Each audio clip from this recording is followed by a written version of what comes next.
One of the best parts of podcasting is your episodes keep working long after they are published. Your back catalog can keep bringing in downloads and new fans months, even years later. Most podcasters just let this happen naturally. A listener binges a few old episodes, or someone stumbles across one in the search results. But smart podcasters know how to do this intentionally. In this episode, I'm sharing simple ways to get more downloads from your episodes you've already created so your old content keeps working for you.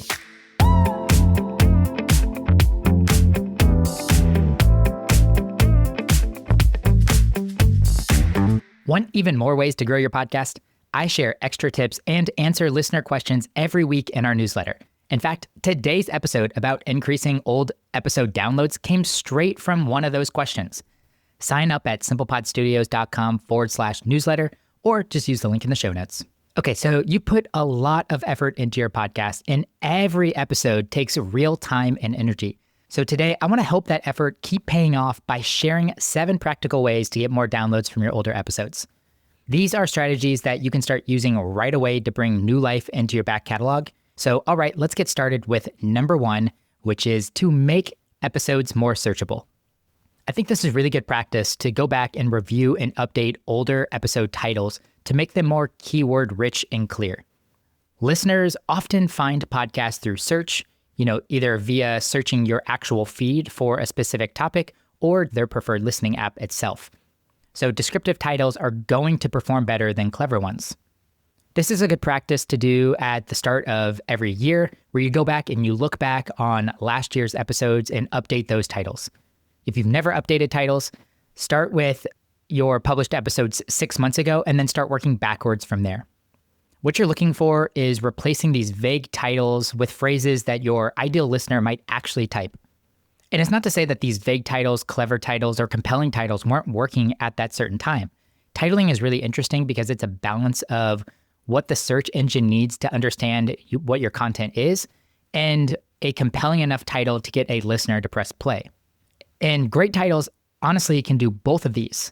But over time, and as your episode gets older and older, you want to start writing your titles in favor of the search engine versus making it compelling enough for someone to press play.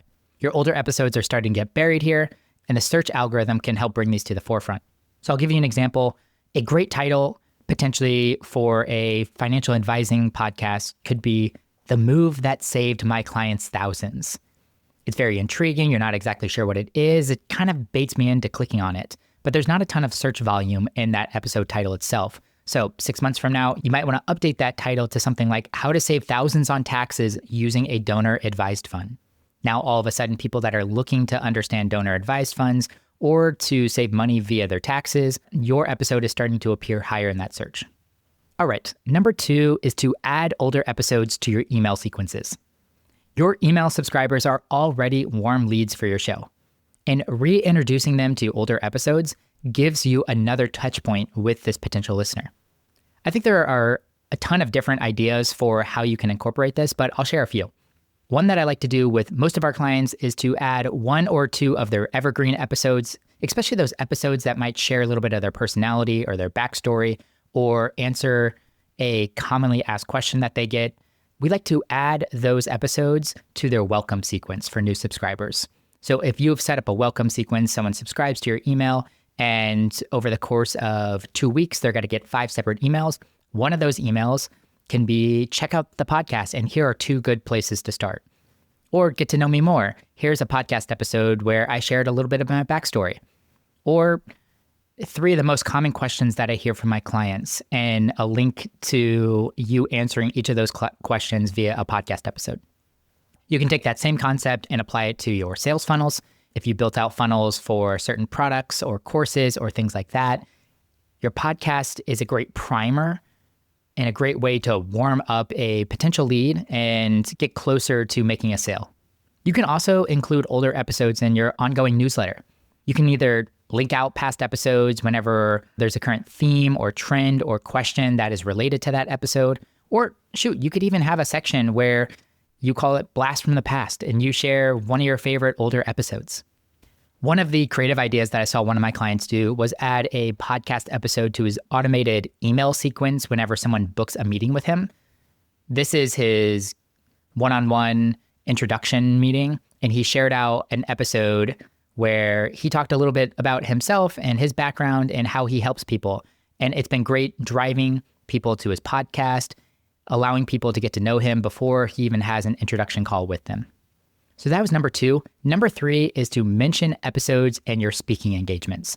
This can be super powerful because whenever people hear you speak, they're already interested in your message.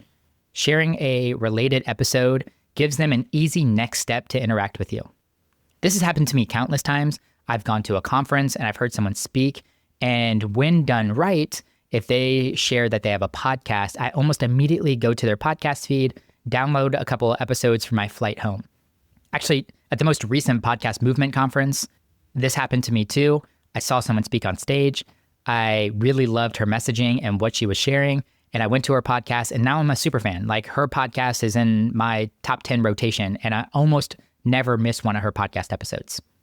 So this is pretty easy to do. You can add specific podcast episodes to certain slides that they might be relevant on. You could have a QR code at the very end where you make a custom playlist for them. You can mention related episodes during your talks or your workshops or your webinars and just share that you have this podcast. And if people want to dive deeper, they can go and check out your podcast. I think you can make this as tech heavy or tech not heavy as you want. My only suggestion is to keep the episode titles short and memorable whenever you're referencing them live, or just use your episode numbers. Even better, if you're going to be sending up a follow-up email, maybe you've been invited to come speak to someone's mastermind and they are going to share the attendee list with you, you can just include a couple of links to your podcast in that follow-up email as well. Okay, number 4 is to link old episodes inside new ones. So whenever you're recording a new episode, mention an older episode that covers a related topic. Maybe you briefly mentioned something and you said, hey guys, if you want to go deeper on that, check out episode 32. You can also make this a standard practice where you find a moment in every single one of your newer episodes to reference an older episode, or just put it at the very end of every podcast episode where you're going to share something like, if you've liked this episode, you probably will also like this episode. Go check it out. I've been doing that with my personal finance show, and I've been getting some pretty good results. I've just been including a link in the show notes to 2 additional episodes that are related to the topic that we talked about that people might also like if they've listened to the full episode. I think it's well worth guiding current listeners to dive deeper into your back catalog. You know these are people who are already listening, so they're the easiest source of extra downloads for you. So just make it easy, give them recommendations, and really start the bingeability of your podcast by doing this. Okay, number 5 is to reshare older episodes on social media. As business owners, we're almost always needing additional content for our social media, so why are we only sharing clips from our latest episodes?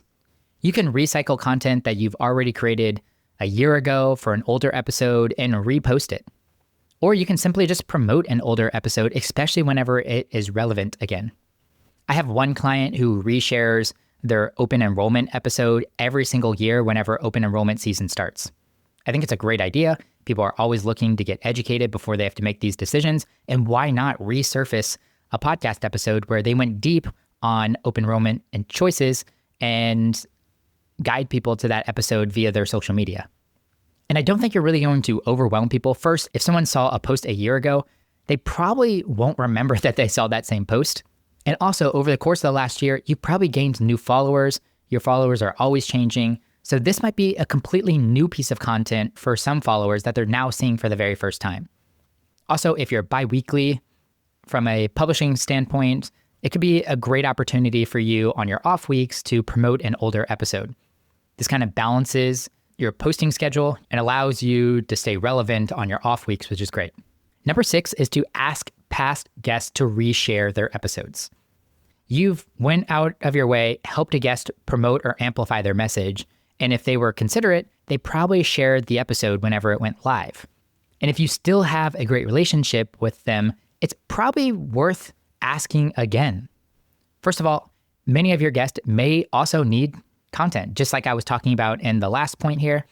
They also might need content at different moments. So resurfacing the clips or the graphics that you created for them whenever the episode first went live might give them an opportunity to take some of that content and reshare it back out to their social media accounts or their newsletter, or maybe even their podcast. And like we were talking about in the previous point as well, they also have new followers and subscribers that may have never even been introduced to this guest appearance. One thing that I did early on in my podcasting journey was on the 1-year anniversary of a episode being published, I went back and asked the guest if they would share the episode to celebrate the 1-year anniversary. You can also do this with big milestones like episode 50, 100, or 200. You can go back and ask all the former guests throughout that milestone if they would celebrate with you and share their guest appearance on your show. I think there's a couple of different ways where at different moments in time, you can reach back out to former guests and ask them to share or promote the episode. Okay, finally, number 7 is to bundle older episodes into a themed playlist. Why not make it easier for people to navigate your back catalog, especially if they're looking for a particular topic or trying to learn something specific? You can go ahead and you can bundle 5, 10, 15, 20 episodes all into one themed playlist. And this is a perfect idea to help listeners start binging your content. This is definitely something that I'm going to do whenever I have a larger back catalog of episodes. I'll probably create a playlist like top 10 episodes on growing your show, or the 15 must listen to episodes if you want to improve your podcast content. You can go ahead and pre-select a bunch of the episodes that you think are worth bundling together and almost create like starter guides for either new listeners or even loyal fans that just haven't had the opportunity to fully go back and review all of your back catalog. Then you can take the playlist link and you can share it in your newsletter, on your website, on social media, or even in a new podcast episode.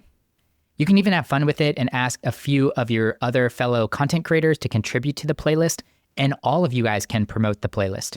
Maybe each of you add in 5 episodes and create a playlist of 20 different episodes all on one specific topic, and then all 4 of you can go ahead and share that playlist with your guys' audience and cross-promote that way. So as we're wrapping up this episode, these aren't the only ways to revive your back catalog. I wasn't intending for this to be an exhaustive list, but really hoping that your wheels are now turning. You've already done the hard part, which is creating great content and great episodes, and now it's time to make them work for you again. Podcast episodes shouldn't just die on the vine 30 days after they've been released. There are plenty of opportunities for you to continue to resurface them and share them with your audience or your future audience. I did give you 7 ideas here. My suggestion is to start small and choose maybe 1 or 2 of these ideas and see how much life that you can breathe back into your older episodes with this. And if you ever have questions or just need a brainstorming buddy, you can always email me at justin@simplepodstudios.com.